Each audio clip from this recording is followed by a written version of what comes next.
औरतों का कब्रिस्तान में आना सख्त हराम है।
अब देखा उसने, तुम हाथ तो चलाओ ना। अरे आ गया मेरा बेटा।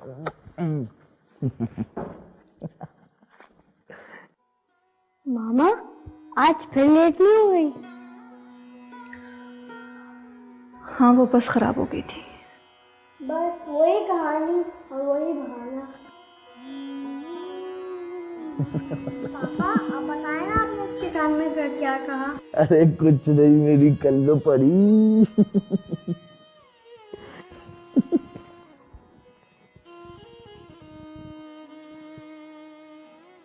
क्या बात है? वो बस खराब हो गई थी, देर हो गई ना। हाँ तो खुदा की कसम बस खराब हो गई थी। जरूर तुम्हारी बस उसी वक्त खराब हुई होगी जब इसे तुम लेने जा रही थी। पता नहीं तुम्हारी बसें वापसी पर क्यों नहीं खराब होती। पापा आज मम्मी फिर लेट हो गई और आज फिर उस टाइम आई जिस टाइम मेरे और चौकीदार के अलावा कोई भी नहीं था स्कूल में।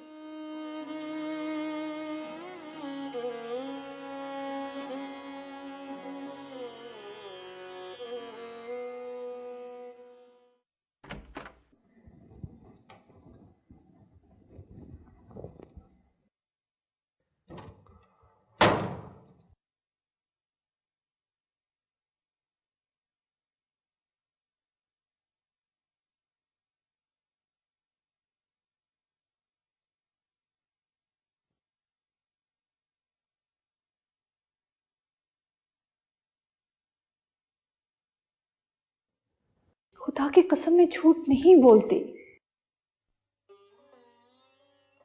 अजीब जंतर मंतर वाला शहर है। हमेशा कोई ना कोई मुसीबत किसी पत्थरों की तरह दबे पांव ताक़ुब करती रहती है। मैं डरती रहती हूँ, कांपती रहती हूँ। अगर बस खराब हो गई तो, अगर जुलूस निकल आया तो, अगर किसी बड़ी शख्सियत की सवारी आ गई तो। मैं तो जिस सड़क से गुजरती हूँ बहुत मसरूफ सड़क होती है। ऐसा कैसे हो सकता है भाई? रोजाना रोजाना? नहीं नहीं नहीं, मैं भी ऑफिस आता जाता हूँ। तुम्हारा ऑफिस कौन सा दूर है? वैसे भी तुम तो ऑफिस की गाड़ी में आते जाते हो। फिर भी? क्या फिर भी? मैं कुछ झूठ तो नहीं बोल रही। और ये बच्चों के साथ क्या बातें करते रहते हो? मुझे तो लगता है वो भी मुझ पर शक करते रहते हैं। पता है अली क्या कहता है? रोज वही कहानी, रोज वही बहाना। क्या ये कहानी तुम नहीं जानते? बंद सिग्नल्स, खटारा बसें।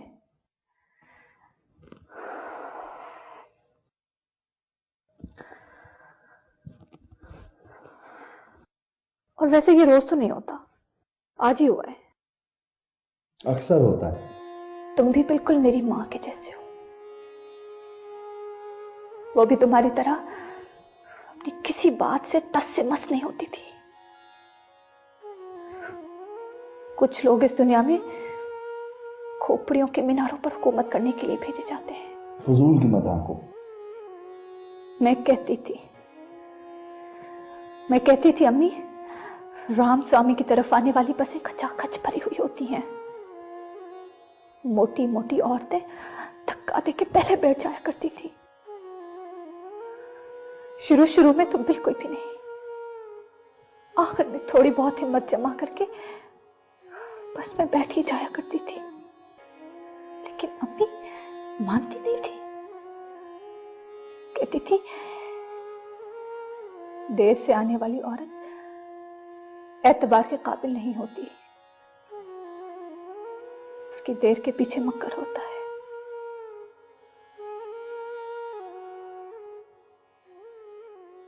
तुम ऊँघ रहे हो।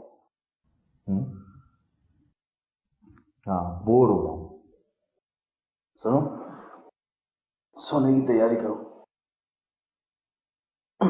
बिजली का बिल जमा कराते हैं। ओ भाई, कल आखिरी तारीख है। अच्छा तुम सो जाओ, कल जमा करा दूंगी। मोबाइल जला देना, बहुत मच्छर हो गए।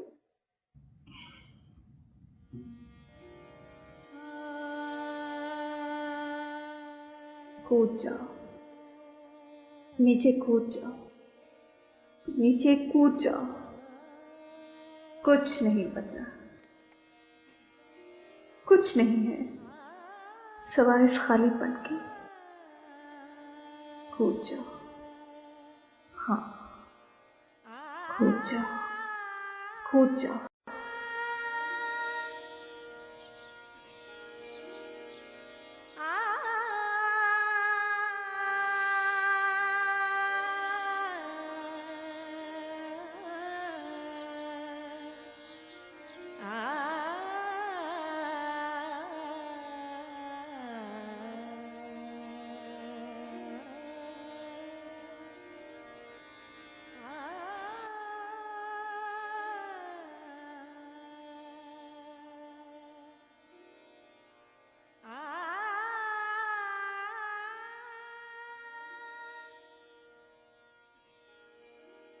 चुप चुप खड़े हो जरूर, कोई बात है, पहली मुलाकात है ये, पहली मुलाकात है, पहली मुलाकात है ये, पहली मुलाकात है। साजन की बात पर गुस्सा जो आ गया, लड़कों का बादल बालों पे छा गया, बालों पे छा गया। साजन की बात पर गुस्सा जो आ गया, लड़कों का बादल बालों पे छा गया, वो बालों पे छा गया।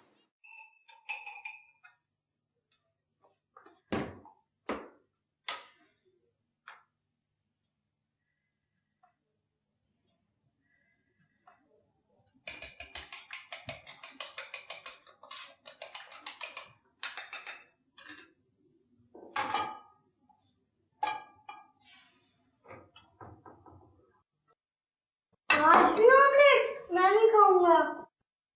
क्या कह रहे थे कल? क्या कह रहे थे तुम? हाँ? रोज वही खानी, रोज वही खाना। बोलो। मामा फ्रेंच टोस्ट खाऊंगा। फ्रेंच टोस्ट खाना? नहीं बनाऊंगी फ्रेंच टोस्ट, नहीं बनाऊंगी। सगी औलाद हो मेरी, सगी औलाद हो मेरी, फिर भी ऐसी खुद कर रही है। देखो मेरी तरफ, पहिया बना के रख दिया है। पहिया क्यों? मैं पहिया भैया ये क्या कर रही हो? मेरे बेटे को चांटा मारा? क्यों मारा तुमने? वो परवेश वो गंदी बात कर रहा था, बहुत बदतमीज हो गया ये। पता नहीं कहां से सुन के आता है। पापा मैंने कुछ नहीं कहा। नहीं परवेश झूठ बोल रहे हैं।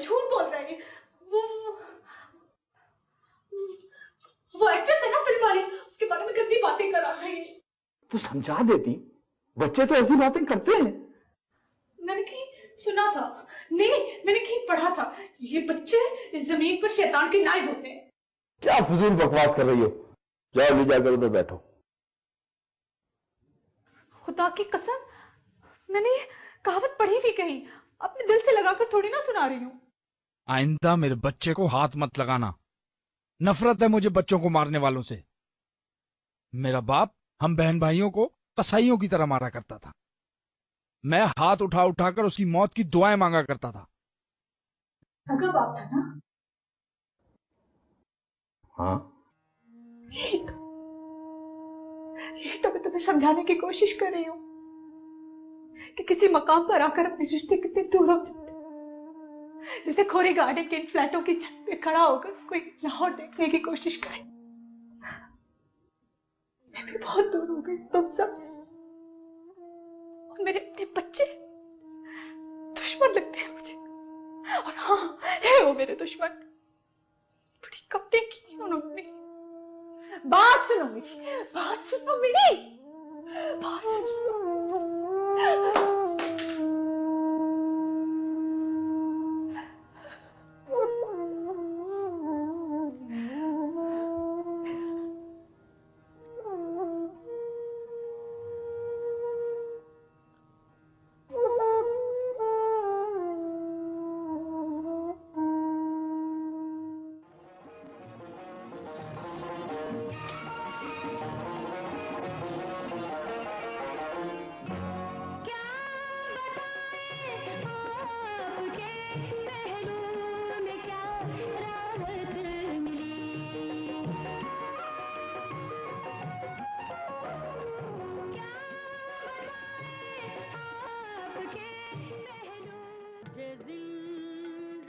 चैनल क्यों चेंज कर दिया?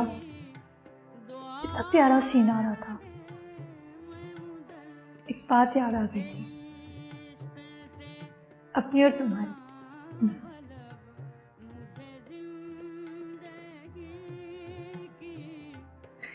चलो चाय।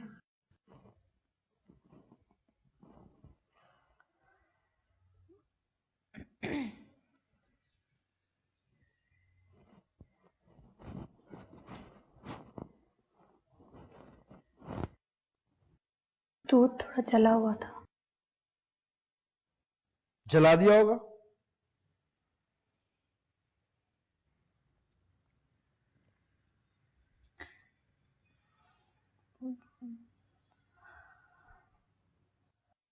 वो एक बात थी परवेज। हमेशा ही होती है। नफरत है मुझे तुम्हारे इस तरह होंठ लटकाकर बात करने से। एक बात थी परवेज, बोलो, बको।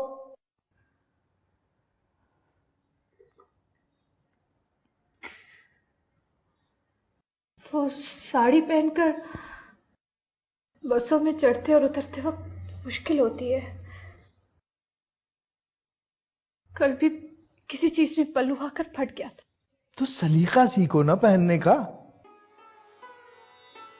मेरी मां पहना करती थी साड़ियां, ये उसी का पहनावा है और तुम्हें भी पहनना होगा, क्योंकि साड़ी पहनी हुई औरत मुझे काबिले एतबार लगती है। जिस औरत को मेरा बाप लाया था, उस औरत ने भी साड़ी पहनने की कोशिश की थी। मेरे चचा के बेटे का अकीका था, सारा खानदान जमा था। मेरी मां ने हल्के फिरोजी रंग की साड़ी पहनी थी, जिस पर काले धागे से छोटे छोटे फूल बने थे। वह करीब करीब नहीं, कुछ फासले से। मेरे मामू ने ढाका से लाके दी थी वो साड़ी। मैं दूंगा तुम्हें, यही ट्रंक में होगी, किसी खास मौके पे पहनने के लिए है वो खास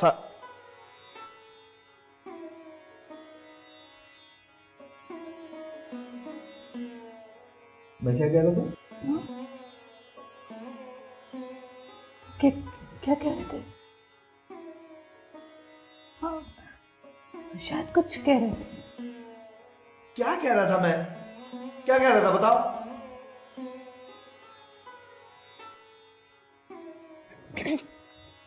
तो शायद उस औरत की बात कर रहे थे, शायद कोई अकीके की बात थी। हाँ, वो अकीके में आई थी। भला कौन? तुम्हारी माँ। एक नंबर की उल्लू की पट्टी हो तुम। मैं उसकी बात कर रहा हूं, अपने बाप की लाई हुई दूसरी औरत की। अकीके में उसने भी नारंगी रंग की साड़ी बहुत बेढंगे तरीके से बांधी थी और उस पर सितारों वाला अजीब सा ब्लाउज पहना था। हमारा सारा खानदान जमा था। ये मुल्तान और भावलपुर की औरतें क्या साड़ियां पहनना जाने। भरे मजमे में उसने साड़ी की फॉल्स ठीक करने के लिए जो हाथ बढ़ाया तो सारी पिने इधर की उधर हो गई। अब जो वो बदहवासी में भागी तो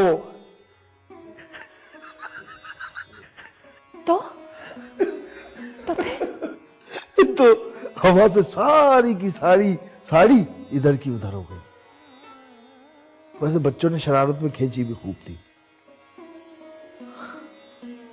और वो भरे मजमे में पेटीकोट और ब्लाउज में खिसियानी बिल्ली की तरह खड़ी हुई थी।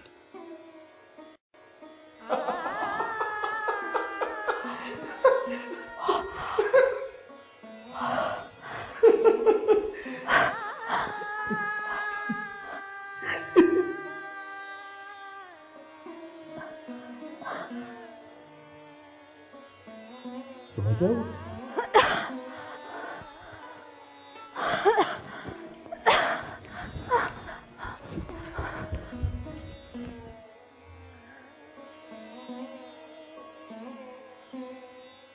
आती हूँ। अरे आ रही हूँ।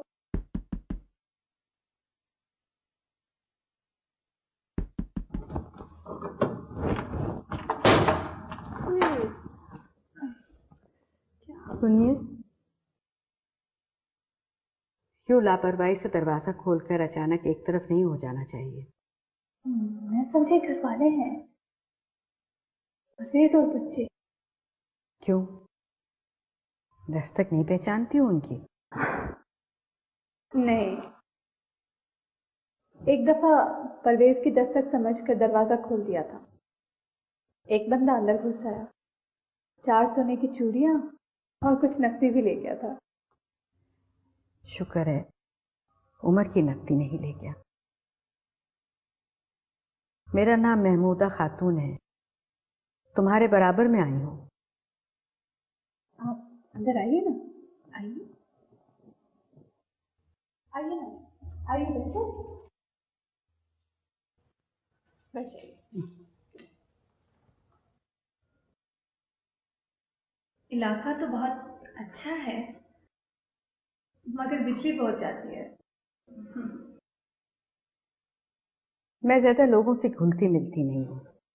वो जो आज तुम्हारे साथ बच्ची थी स्कूल यूनिफॉर्म में, तुम्हारी बेटी है ना?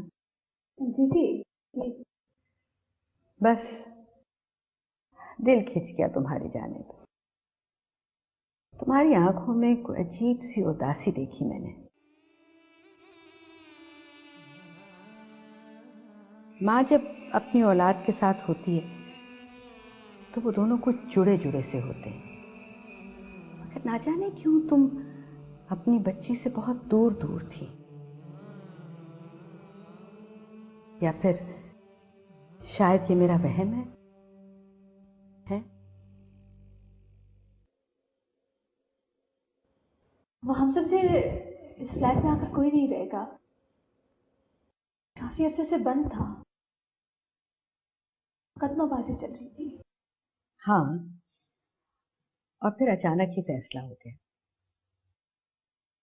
दरअसल ये मेरे वालिद की मिल्कियत था और फिर उनके किसी करीबी दोस्त ने इस पर कब्जा कर लिया। आपके साथ कोई और? नहीं, मैं अकेली हूं। मैंने शादी नहीं की। ये कोई ऐसी पुरसा देने वाली बात तो नहीं है। नहीं नहीं, हरगिज मेरा मतलब ये नहीं था। उस समय क्या है कि आपके चेहरे पर उस तानियों वाला रोब और दबदबा है। आप आप यकीनन किसी स्कूल में पढ़ाती होंगी। नहीं, मैं पढ़ाती नहीं हूँ। मैं मुर्दे नहलाती हूँ।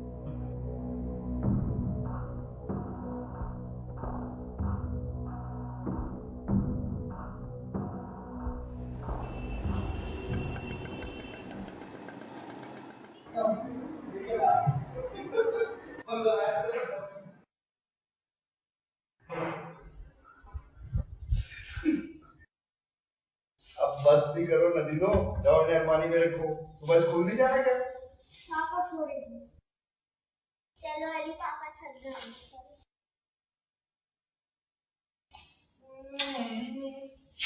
और टीवी नहीं देखना, सो जाना।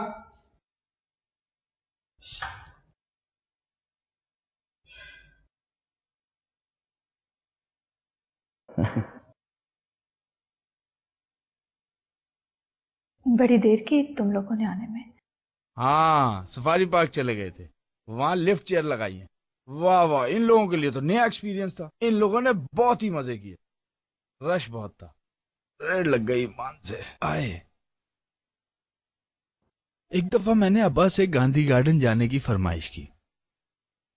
हम दोनों के दरमियान ऐसा रिश्ता नहीं था कि मैं उनसे फरमाइश करता, लेकिन शायद इसलिए एक दिन पहले मेरे दोस्त इरशाद ने मुझे खूब मिर्च मसाला लगाकर गांधी गार्डन के बारे में बताया था। एक औरत है मुमताज महल, जिसका चेहरा औरत का है और धड़ लोमड़ी का।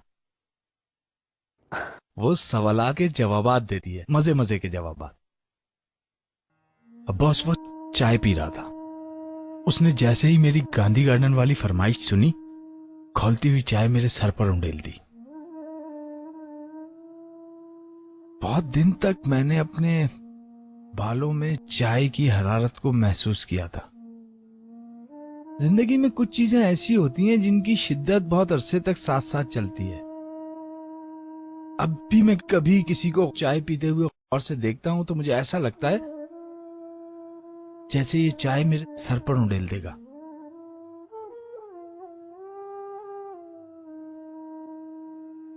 क्या हुआ?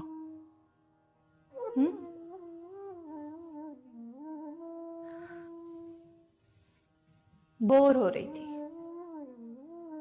जिस तरह तुम होते हो। ये बराबर में कौन आया है? एक औरत है, अकेली है। ऐसी वैसी ना हो, अकेली रहती है। बूढ़ी है। पता है क्या, उस औरत का नाम ना महमूदा है। मुर्दे नहलाती है। यहाँ मिलने आई ना मुझसे, पहले ना मुझे उसके पास से ना अर्के गुलाब और काफूर की खुशबू मिली जुली सी खुशबू आई। ऐसा लग रहा था जैसे अभी अभी उठकर कब्रिस्तान से आई हो। शुरू शुरू में मुझे बड़ा खौफ महसूस हुआ, फिर मैं नॉर्मल हो गई। बड़ी अच्छी औरत है, बड़ी मिलनसार है। बच्चों को उसके प्रोफेशन के बारे में मत बताना, डर जाएंगे। और तुम भी ज्यादा मेल जोल मत बढ़ाना। वैसे तुम्हारी बहुत आदत है लोगों में घुसने की।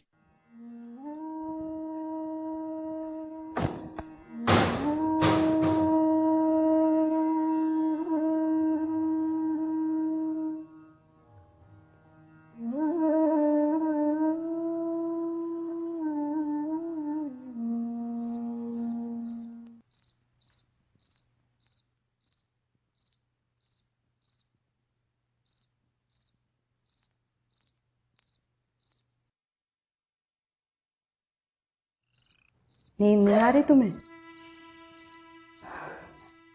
अभी तक जाग रही हो तुम?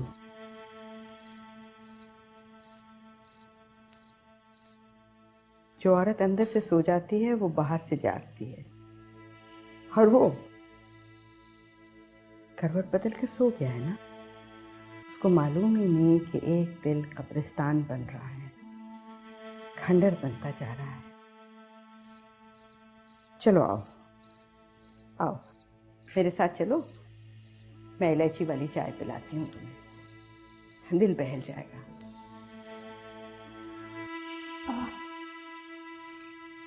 फिर कभी। मैंने कौन सा रात को सोना होता है। आओ, आ जाओ, आओ बातें करेंगे। आओ, आ जाओ, आ जाओ।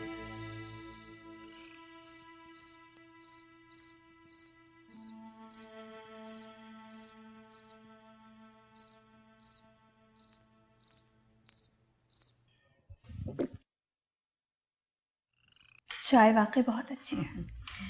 चलो, अच्छा है कि तुम्हें अच्छी लगी। लगता है आपका और सामान आना बाकी है। मेरा और सामान?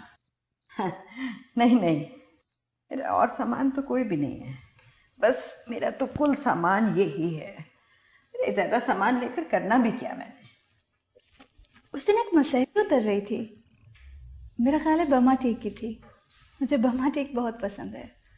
वो मसेरी? वो मसेरी तो मैंने आज ही बेची है। मुझे तुम पहले बताती, मैं तुम्हें दे देती।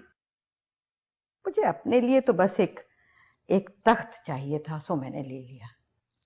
तुम्हें तो पता है कि मुर्दे नहलाने के लिए तख्त कितना जरूरी होता है।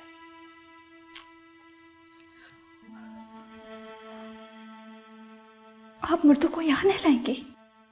हाँ, बहुत सी लाशें लावारिस होती हैं, उनका तो कुछ इंतजाम करना है ना मुझे। लोग मुझे अब घर पर नहीं बुलाते।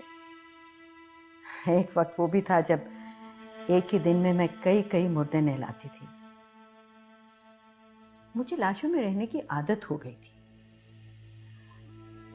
उनके पास से जो महक आती है ना, मेरे नत्थे वो महक महसूस करने के लिए बेचैन है। मुर्दों को नहलाना एक अजीम सवाब है। हाँ, ये तो है। जिस तरह इंसान के बदन में नसों और रगों का एक जाल होता है, इसी तरह से रात का वो पहर आ गया है, जब रात दबे पांव तेजी से आगे बढ़ती चली जाती है और रात की तारीकी इतनी तेज होती है कि हर बात झंक कर उड़ियां होकर सामने आ जाती है।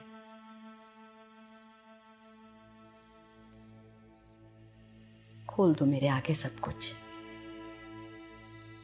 कह दो वो सब कुछ जो तुम आज तक बहुतों से कहना चाहती थी, लेकिन कोई सुनने वाला नहीं था।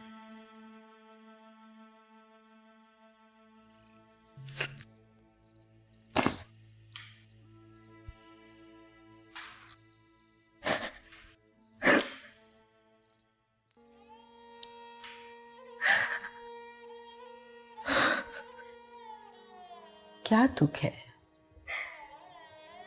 क्या रोग है?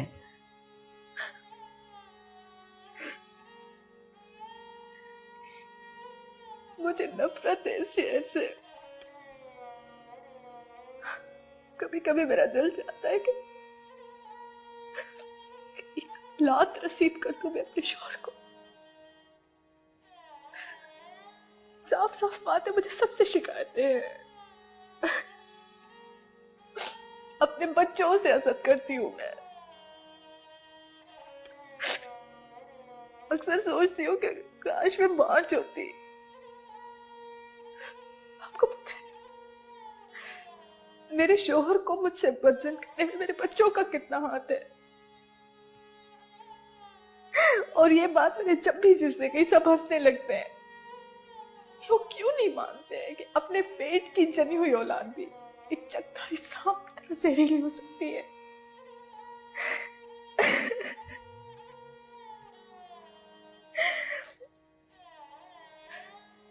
मैं कभी सलवार कमीज नहीं पहन सकूंगी, क्योंकि वो चाहता है कि मेरी साड़ियों के जरिए उसकी मां की जात से जुड़े हुए वाकयात को वो याद कर सके। उसकी मां की वो साड़ियां मुझे पहननी पड़ती हैं जिसके पल्लू जगह जगह से फटे हुए। मगर पहनो, क्योंकि ये साड़ी मेरी मां को बहुत अजीज थी। ये साड़ी मेरी माँ को बहुत पसंद थी। आप बोर हो रही होंगी। नहीं, नहीं तो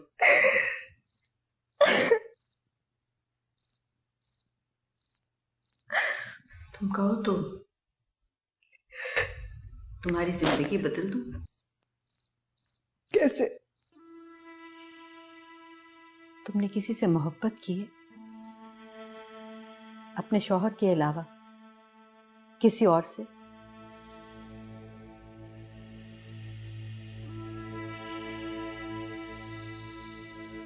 माँ से की थी। भगत थी मैं अपनी माँ की। एक टांग पर खड़े हुए लफ्ज माँ का जाप किया है मैंने। नहीं, माँ के अलावा किसी मर्द से, किसी दूसरे मर्द से, किसी और मर्द से। किस किस्म का बेहुदा सवाल कर रही हैं आप मुझसे?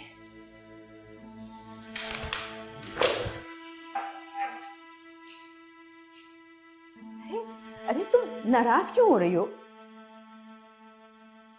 मैंने तो एक बड़ा फितरी सा सवाल किया है। नाराजगी की क्या जरूरत है?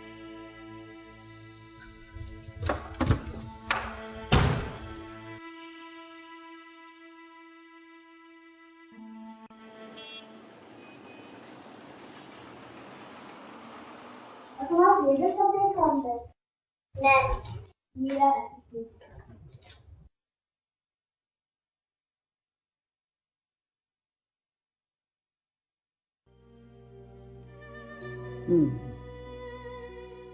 नहीं,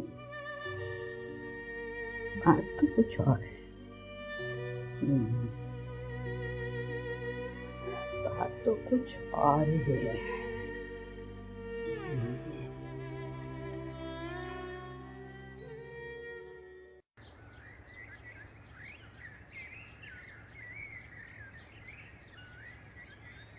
हाँ, तुम लेने जा रही हो क्या?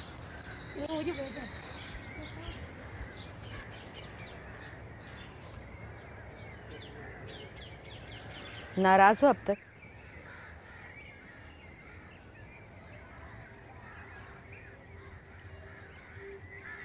अब तो नहीं हो। वैसे झूठ नहीं बोलूंगी। आपका सवाल बड़ा बाजारी और आमियाना सा लगा था मुझे। कुछ देर के लिए यूं लगा था जैसे कोई लुच-लुची सी छिपकली रेंग रही हो मेरी कमर पर। घिन आ गई थी मुझे आपके सवाल से।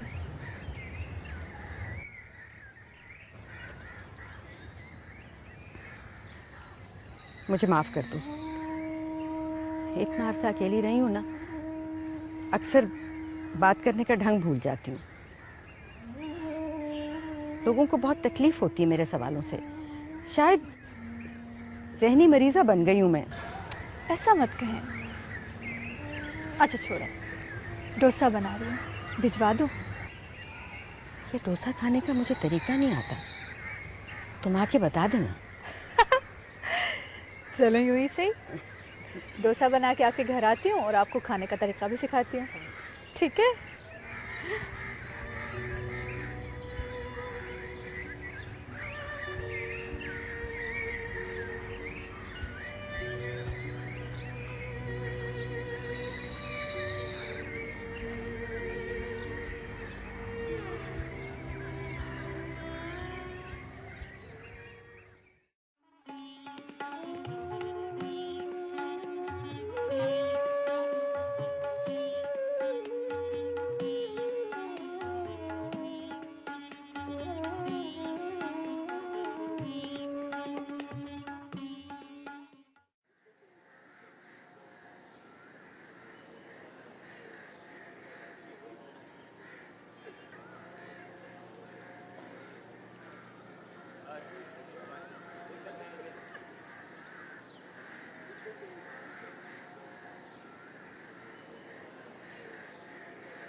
सलाम सरकार। कैसी हो महमूदा भी? तबीयत कैसी है? अल्लाह का शुक्र है सरकार। सरकार, बड़ा अफसोस हुआ बड़ी बेगम का सुनकर। इससे तो बेहतर था अल्लाह मुझे उठा लेता।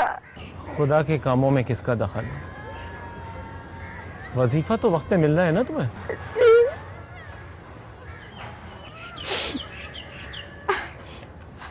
सरकार, एक इल्तिजा थी आपसे सरकार। बोलो महमूदा भी। आपको तो इल्म है, बरसों से हमारे खानदान की औरतों ने आप लोगों की खिदमत की है। आपको तो याद है कलरी हिल में किस तरह आपकी हवेली की 13 खवातीन डूब गई थी। अम्मा, हुजूरी फूफी और कुलसूम खाला और मैंने किस तरह फुर्ती से। आपको तो याद है ना सरकार? पहले तो हमेशा मुझे बुलाया जाता था सरकार। आपकी बड़ी बेगम को भी मैंने ही गुस्ल दिया था। अभी अंदर गई हूं तो हवेली की बीवियों का रवैया बहुत सख्त था। मैंने गुस्ल देने की बात की तो आलिया बीबी ने कहा कि इंतजाम हो गया। सरकार, हम तो पुश्त दर पुश्त से ये फरीजा सर अंजाम दे रहे हैं, फिर अब मुझसे ये हक क्यों छीना जा रहा है सरकार? वो तो सब ठीक है महमूदा भी, मगर अब तो वैसे भी गुस्ल दिया जा चुका होगा। खाना खाकर जाना महमूदा भी।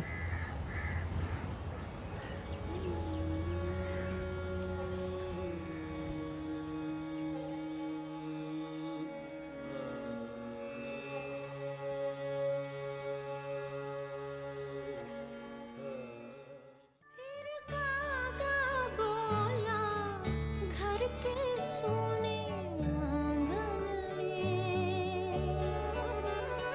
फिर कागा बोला घर के सोने आंगन में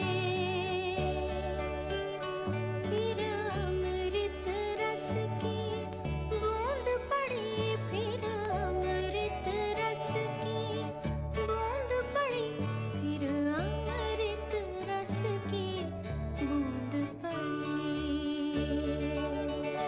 फिर अमृत रस की बूंद पड़ी तुम याद आए तुम याद आए फिर सावन रुत की पवन चले फिर सावन रुत की पवन चले तुम याद आए तुम याद आए फिर पत्तों की पाँसें बजे फिर पत्तों की पाँसें बजे तुम याद आए तुम याद आए फिर सावन रुत की पवन चले फिर सावन रुत की पवन चले तुम याद आए तुम याद आए।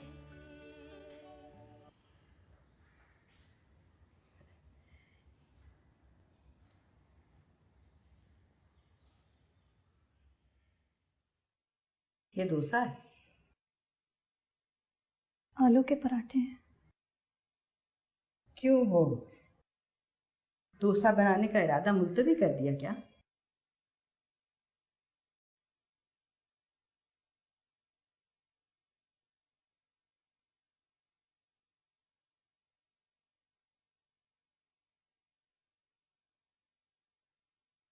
बहुत गर्म है आलू के पराठे।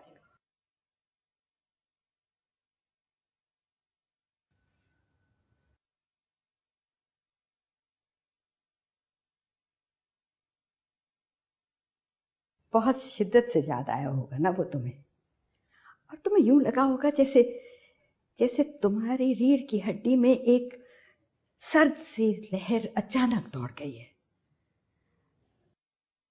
और तुम्हारा दिल तुम्हारे बदन की कैद से एक फड़फड़ाते हुए कबूतर की तरह से आजाद होना चाहता है। मुझे तो इल्हाम हो जाता है। मैं चेहरा देखती हूँ और पहचान लेती हूँ, जान लेती हूँ कि उसके अंदर की कहानी क्या है। बेशक अंतर्यामी खुदा की जात है, लेकिन कुछ बंदों को, कुछ खास बंदों को खुदा ने ये सलाहियत दी है कि वो अंदर का हाल जान सके।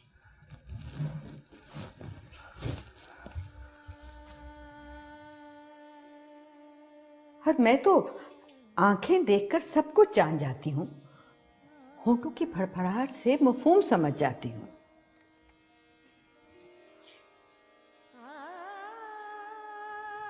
मैं क्या करूं?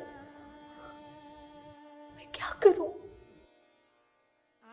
बादल के छोटे से टुकड़े को फैलाकर पूरा आसमान बना दो। उसकी याद को मरने मत देना।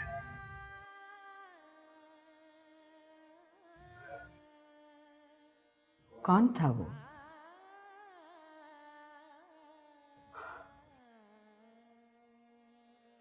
पता नहीं मेरे साथ ऐसा क्यों होता है। माँ के हाथ भरे पूरे घर में एक अजब सी हुक सी उठती थी दिल में।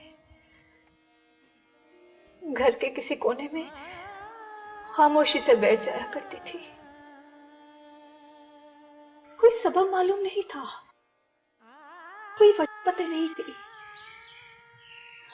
बस एक एहसास सा था जो मेरे रगों में दौड़ता भागता था और कभी कभी सुन सा होकर बैठ जाया करता था। और यहाँ परवेज के होते हुए, बच्चों के होते हुए, ये तन्हाई मेरे दिल में एक हाथ बनाकर बैठ गई है।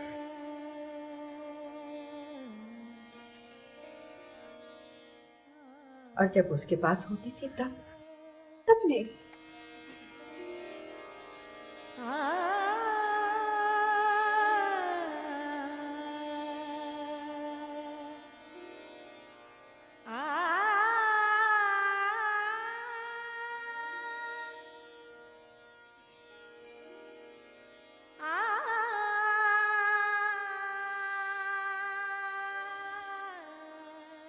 शायद तब नहीं। पता है आज मैंने क्या हरकत की है? आपके लिए जो डोसा बनाया था वो मैं उसको दे आई।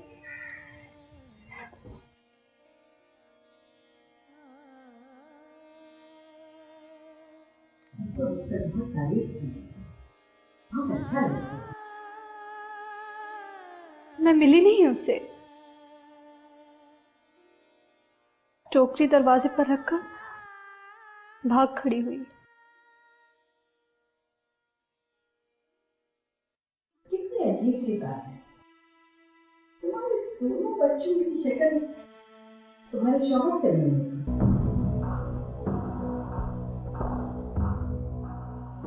जब मैं मोटों को नहलाती थी तो सबसे पहले मैं नहलाती थी आंखें। आंखें सब कुछ बताती थी। हर औरत के दिल का हाल उसकी आंखों में। बेशक वो आंखें मुद्दा ही सब राज इंतशार कर दिया।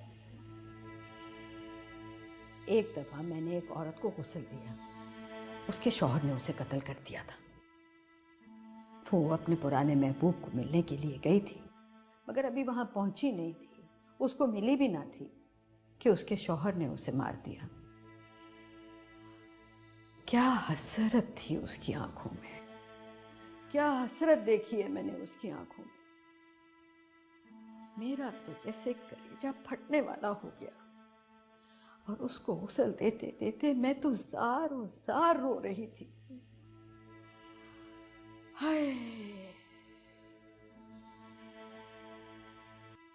वैसे तुम मिलती तो रहती हो ना उसको कभी कभी? मगर अब मैं उसे मिलना नहीं चाहती। तुम्हारी बेटे की शक्ल उससे ज्यादा मिलती है या बेटी की?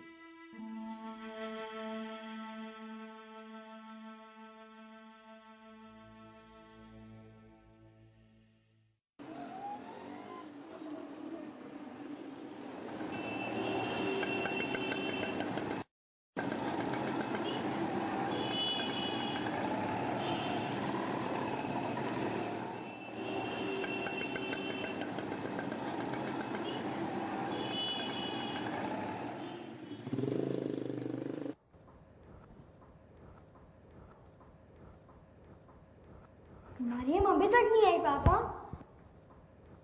उसे इतनी देर आज तक नहीं हुई। हो सकता है बेटा बस खराब हो गई हो, या हो सकता है कोई कोई आ रहा हो तो रास्ता बंद हो, या फिर हो सकता है कि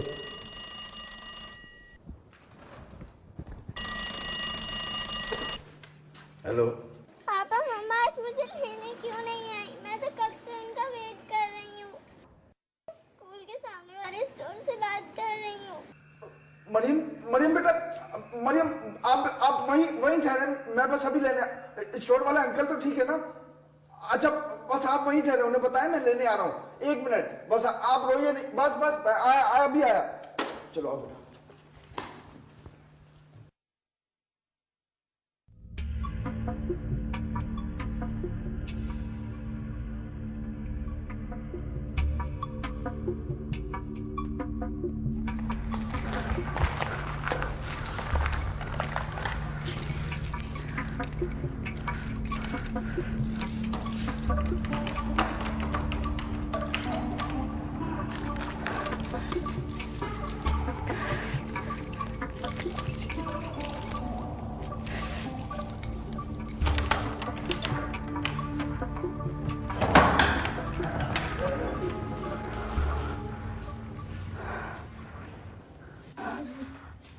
परवेज, वो मैं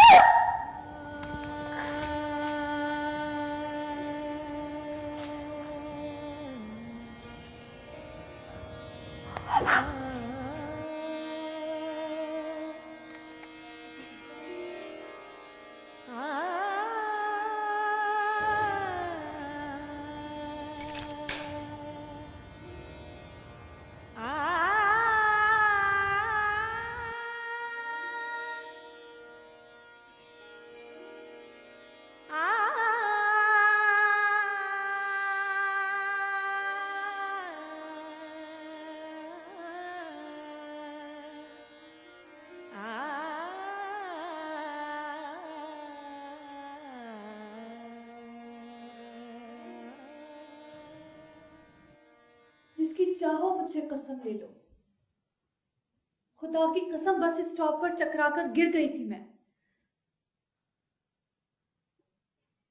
कोई सोशल वर्कर टाइप औरत थी, बेचारी मुझे हॉस्पिटल ले गई। 2-3 घंटे बेहोश रही हूं मैं।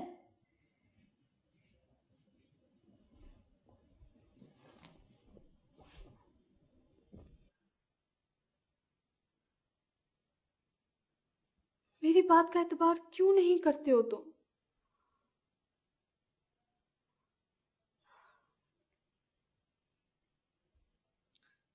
अच्छा क्यों लगाई है मेरी ड्यूटी बच्चों को लाने ले जाने के लिए? अपने और मेरे खानदान में देखो ऐसी कौन सी औरत है जो बच्चों को लाने ले जाने के लिए आया बनी हुई है? 1000 बार तुम्हें बता चुका हूं, इस मामले में मैं किसी पर एतबार नहीं कर सकता, नहीं सुपुर्द कर सकता इन्हें वैन वालों के।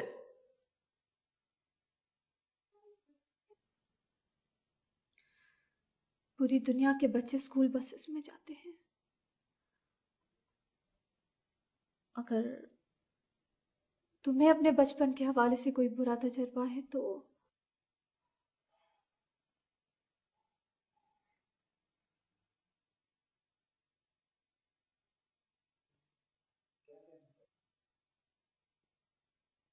क्या कहना चाहती हो तुम? क्या कहना चाहती हो तुम? मेरी बातों को इतना संजीदा मत लो परवेज। बस वो का सफर थका देता है मुझे। अपने हवासों में नहीं रहती हूं मैं।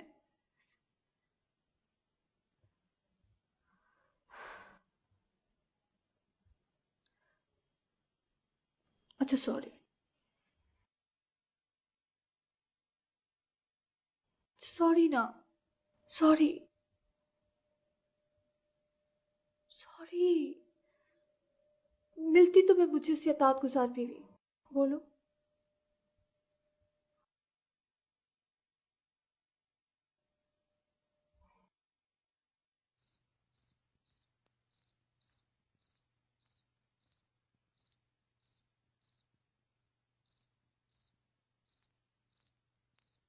बहुत बिगड़ा होगा तुम पर।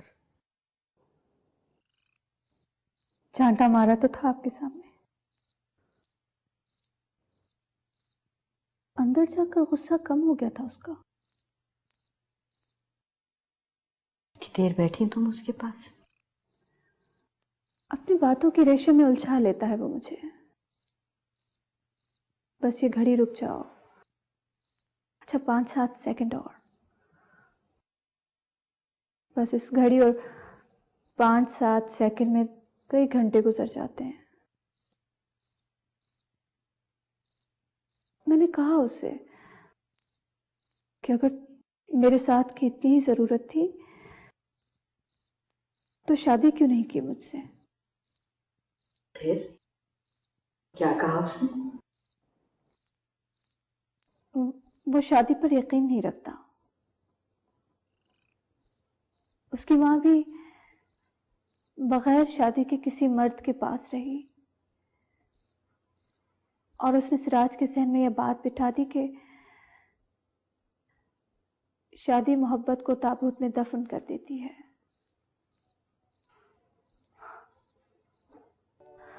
बड़ा आजाद और मनमौजी है वो, बिल्कुल आजाद हवा की तरह जिसको गिरह नहीं लगाई जा सकती। बड़ा बेबाक सा है वो। कभी कभी दिल चाहता है उसका सर तोड़ दूं, उसको जान से मार दूं। लड़की भी मिलती है उससे। आपने वो मरियम की गाल पे तिल देखा होगा। हाँ। सिराज के भी बिल्कुल वैसा तिल है। और अली तो बना बनाया सिराज है। शादी के 4 साल तक मुझे बच्चा नहीं हुआ। मुझसे ज्यादा परवेज को बच्चों का शौक था। हम दोनों ने ही चेकअप करवाया। मेरी रिपोर्ट तो ठीक थी मगर परवेज की रिपोर्ट में कुछ गड़बड़ थी। डॉक्टर ने कहा इलाज के जरिए परवेज शायद ठीक हो जाए।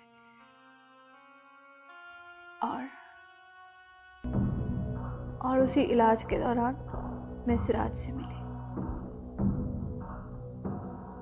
बहुत जल्द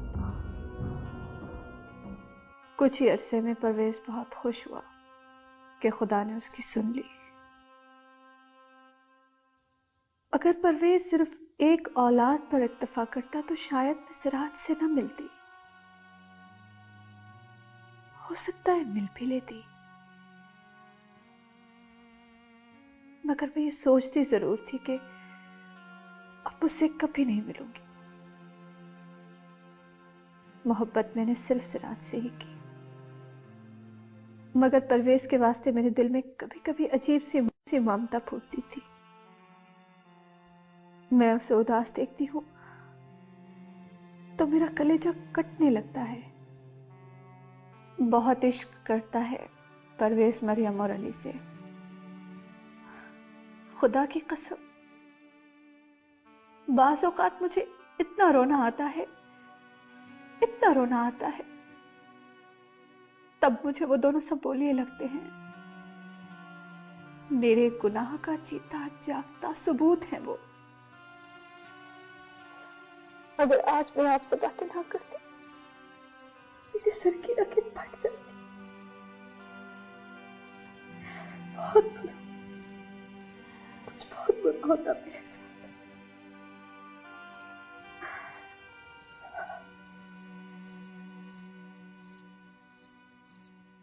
तुम्हारे इस राज को मैं गहरी कब्र में दफन कर दूंगी। और तुमने जिस एतबार के काबिल मुझे समझा है ना, उस एतबार को मैं धज्जी धज्जी कभी नहीं होने दूंगी।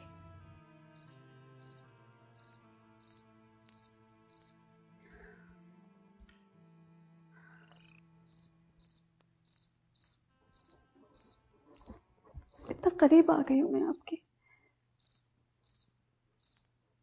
कुछ अपने अकेलेपन के बारे में भी बताइए। क्या बताऊं? कुछ बताने के लिए है भी तो नहीं।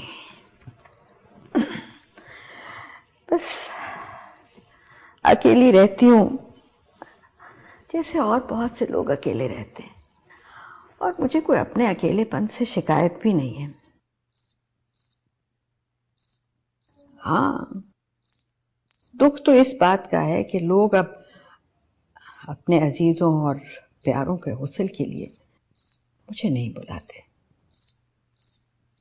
अजीब रिवाज आ गया है। बस सवाब कमाने के लिए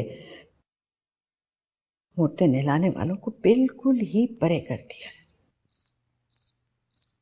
अगर आपको पैसों की जरूरत हो तो? नहीं नहीं, मैं खुदा ना खास्ता कोई इस वजह से तो तुम्हें नहीं बता रही थी। बस महीने की पहली तारीख को वजीफा आ जाता है। बड़े फयाज है नवाब साहब, पूरा महीना इज्जत से गुजर जाता है।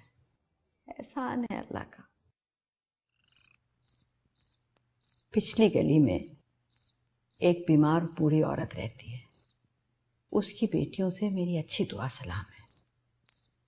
अब देखो, शायद एक आध दिन में तुम दुआ करो।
आओ, आ जाओ आ जाओ, आओ अंदर आ जाओ। मैं आपका ज्यादा वक्त नहीं लूंगी। मुझे अपना राजदान बनाकर तुम डर गई हो ना? यही बात है ना? डरूंगी क्यों?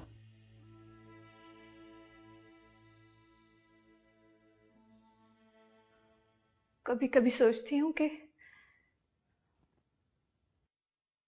परवेज को इस वाक़े की अगर हल्की सी बास कश्त भी पहुंच गई तो वो तो शायद मुझे कत्ल कर देगा।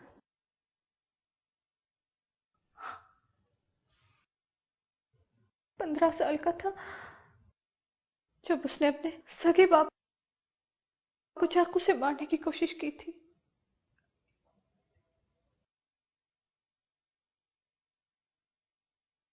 वो तो उन बच्चों को भी मार देगा।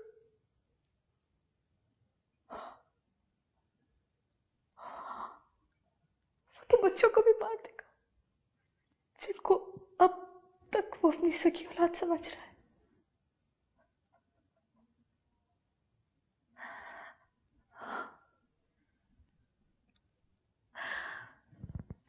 बड़ा बदकिस्मत है मोहब्बत के मामले में।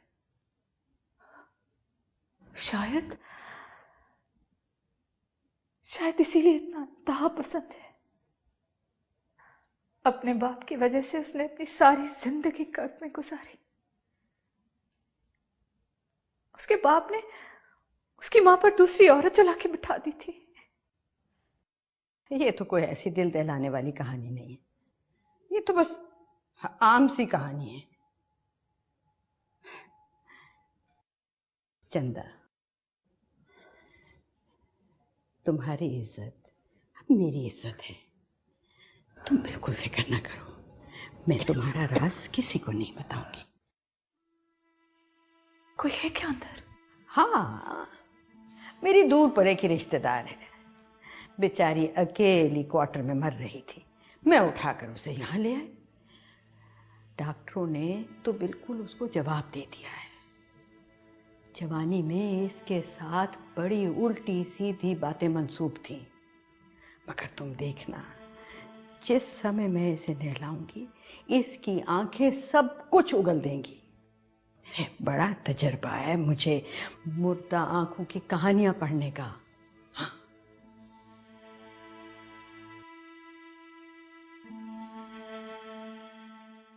मैं तुम्हारे सारे राज अपने सीने में जज्ब कर लूंगी।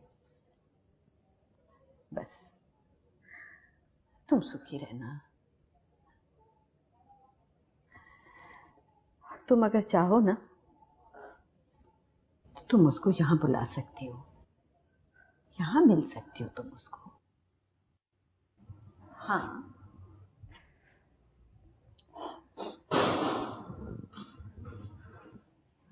कैसे हैं आप? बच्चे घर में अकेले हैं और तुम यहाँ बैठी।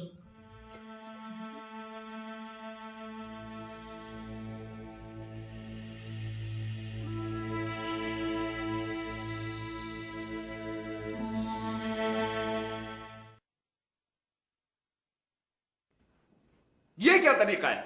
तुम बच्चों को अकेले छोड़कर उस औरत के पास बैठी थी। पता नहीं किस कमाश की औरत है, अकेली रहती है।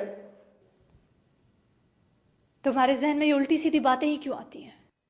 मुझे पसंद नहीं है इस किस्म की दोस्तियां। मैं भी इंसान हूं, कुछ वक्त चाहिए मुझे अपने लिए भी। तुम मां हो नाहिद, मां का सारा वक्त बच्चों के लिए होता है। थक गई हूं मैं परवेज,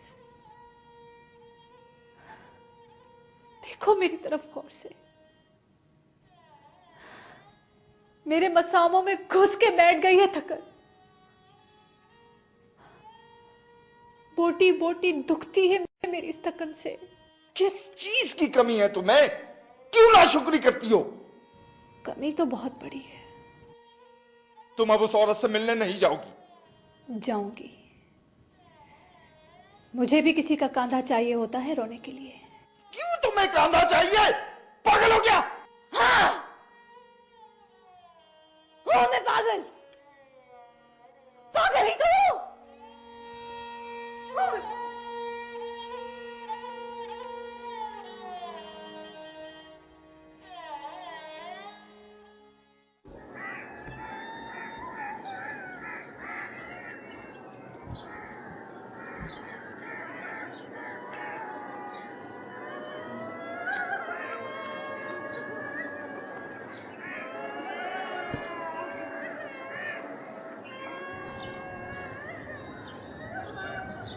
आपके घर में मौत हुई है, मैं मुर्दे नहलाती हूँ, अगर आपको जरूरत हो तो। जरूरत तो है। तुम महमूदा हो ना, पहचान नहीं बख्श की बेटी? बहुत बूढ़ी हो गई हो, पहचान में भी नहीं आ रही। नहीं नहीं, खाला अम्मा का गुस्ल हम खुद देंगे, तुम्हारी जरूरत नहीं है।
तुम्हारी आंखें देखकर लगता है कि तुम रात भर जागती रही हो।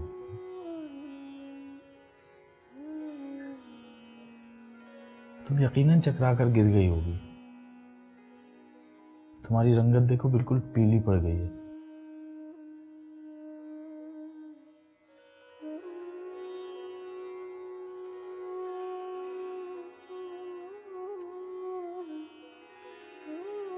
सॉरी। लगवा दूंगा वैन वाला बच्चों को, लेकिन बहुत देखभाल के। तुम जरूर थक जाती होगी। अजीब शोर ज्यादा गाड़ियों से भरा हुआ शहर हो गया है कराची।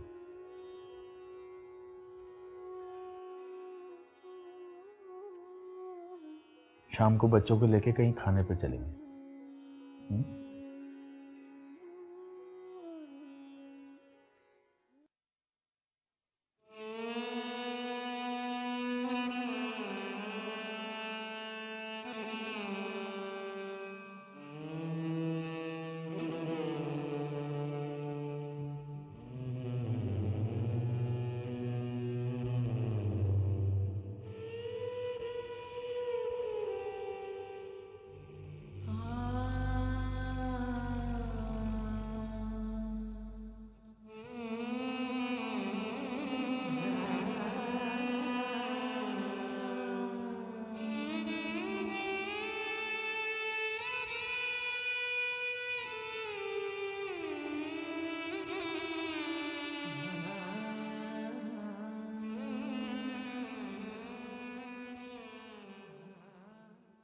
इतना बड़ा राज दे दिया उसे, इतना बड़ा राज। अगर उसको ना बताती तो अंदर तक, जड़ों के अंदर तक ये बात डंक मार मार कर पूरा बदन नीला कर देती। जरूरी था, कोई रास्ता बहुत जरूरी था। अकेला आदमी कब तक ऐसा भारी बोझ ढो सकता है? मर जाती, मर जाती।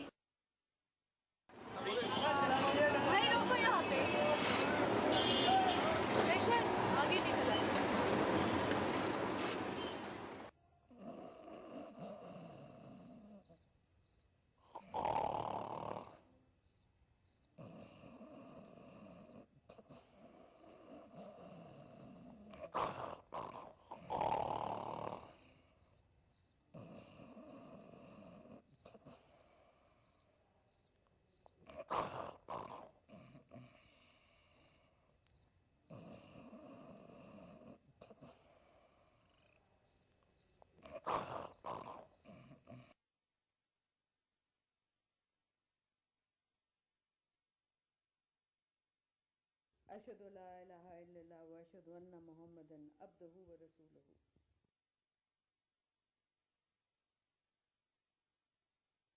अशहदु ला इलाहा इल्लल्लाह व अशहदु अन्ना मुहम्मदन अब्दुहु व रसूलुहु।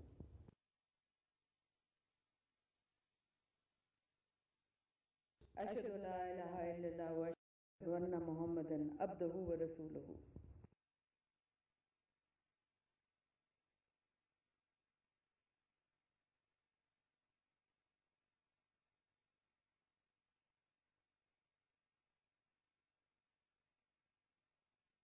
अशहदु ला इलाहा इल्लल्लाह व अन्ना मुहम्मदन अब्दुहु व रसूलुहु।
तुम आए क्यों नहीं 2 दिन से?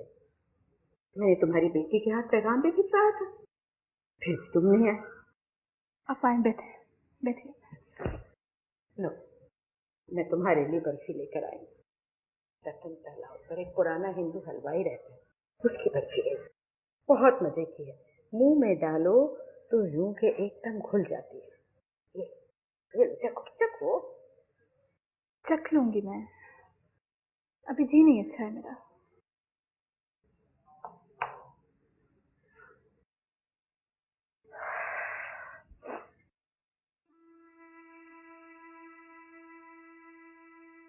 तुम तो ऐसे जाहिर कर रही जैसे तुमने कोई बड़ी अनहोनी बात देख ली हो कल। ये तो जिंदगी का हिस्सा है। मगर न मैंने कभी देखा न सुना मुर्दों को गुसल देते हुए लोग इतने खुश हों। वो दरअसल मैं बहुत अरसे के बाद इस काम पर वापस लौटी हूँ ना, तो शायद इस वजह से बहुत खुश थी। मगर मुझे तो ये दरिंदगी लगी, हैवान की लगी। अच्छा छोड़ो, मिट्टी डालो। तुम ये बताओ, तुम मुझसे मिलने कब जा रही हो? किससे? किसी से कुछ तुम्हें अच्छा लगता है? क्या नाम था उसका? हाँ, सिराज। प्यारा नाम है।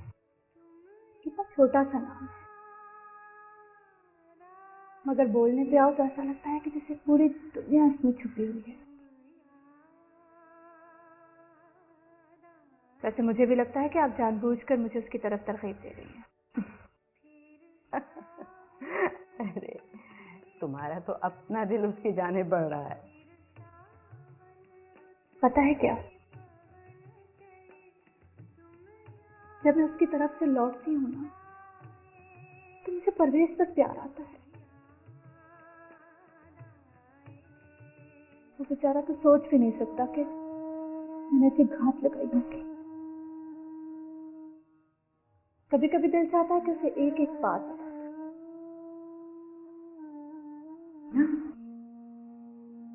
ऐसे राज शोहरों को नहीं बताए जाते। ठीक कहती है, बिल्कुल ठीक कहती है।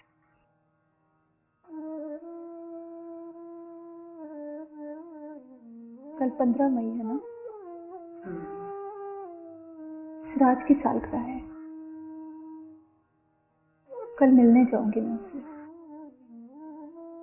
आखिरी दफा।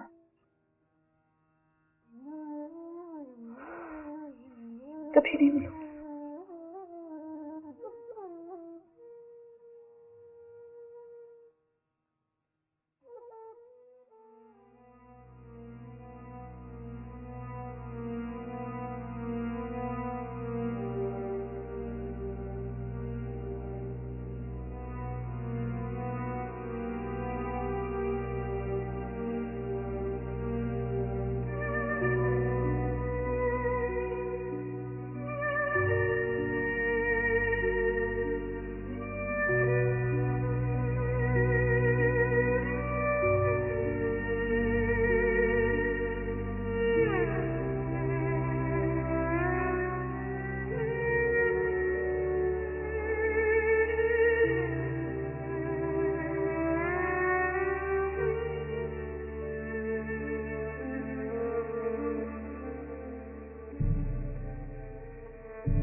हो जाएगा, हो जाएगा। आज ही फैसला हो जाएगा। एक बदकार बीवी के साथ यही होना चाहिए। हो जाएगा।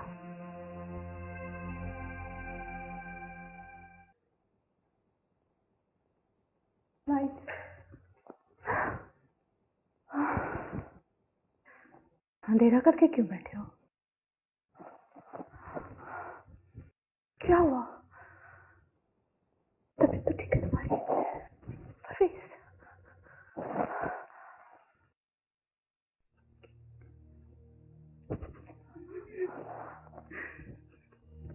मैं सब कुछ बर्दाश्त कर सकता था, अगर मेरे बच्चे मेरे अपने होते। मेरे बच्चे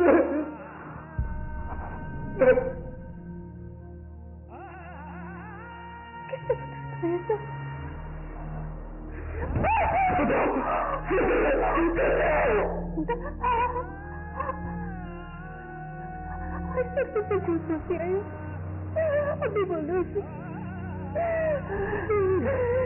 तुम्हारे बच्चे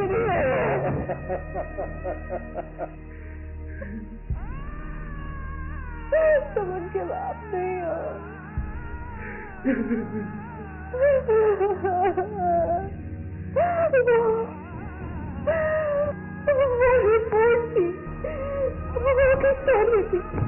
उसने साफ साफ लिखा तुम कभी बाप नहीं बन सकते थे।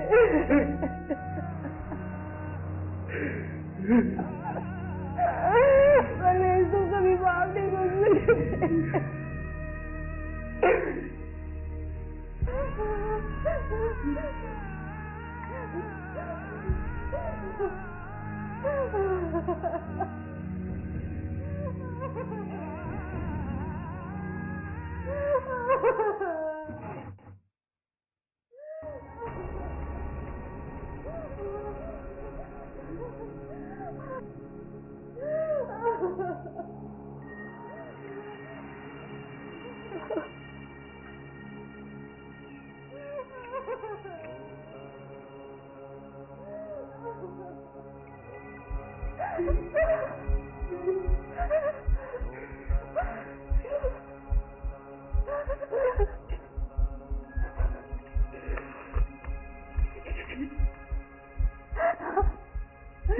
मार दो मुझे,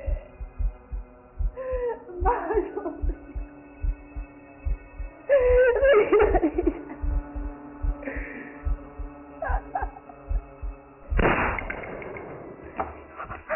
मार दिया, मार दिया।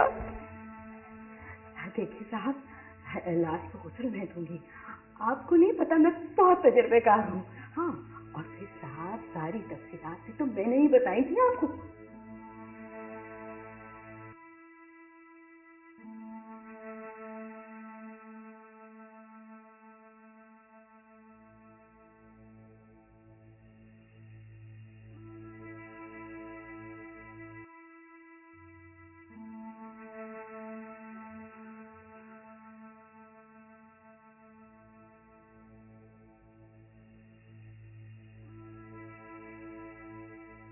इसने तो कहा था कि तुम्हें मार देगा, तो फिर ये कैसे? और इसकी लाश को तो मैं उस पर नहीं दे सकती, तो इसकी मौत का फिर मुझे क्या फायदा हुआ?